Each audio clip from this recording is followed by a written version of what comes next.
Do you sometimes flip through magazines and websites about people who restore and customize old bikes?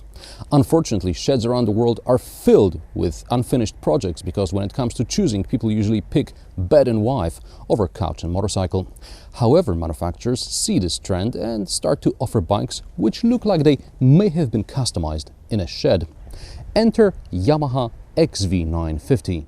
The XV950, also known as the Bolt, is part of Yamaha's Sport Heritage series.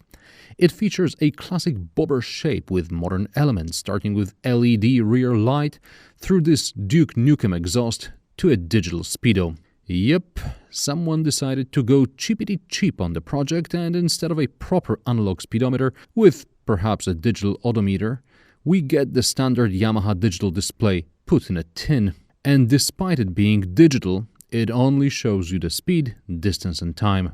Good news though, this bike has a drive belt instead of a chain, which means less maintenance, and this is what the target group probably wants. On the classical side, we also have a steering lock and ignition located in a place where the rider can't reach it.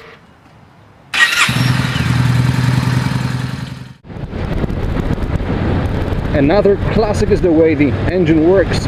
It gives you this Harley-Davidson-like vibration in your backside. But if a Harley crosses your path, don't try to race it. This thing is just underpowered. It's not that you need more power, but with this type of bike, you want the bragging rights. The suspension is also kind of classic feeling. The rider will survive, but you can remove the back seat as soon as you ride out of the dealership. The XV950 weighs around 250 kilograms, just like Honda VT750 Shadow. The Yamaha may be slightly more powerful than the Honda, but in real life you probably won't feel the difference.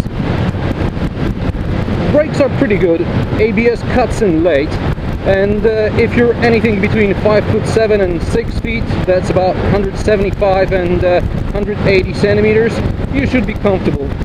The annoying thing is the gear shift. The distance between the first and second gear is so long, I found myself in neutral one time too many to say it was an accident.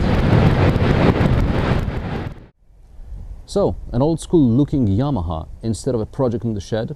It's a safe and convenient proposition. However, I'm actually quite disappointed with the XV950.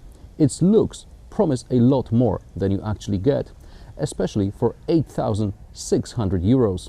For this money, you get an entry Harley-Davidson.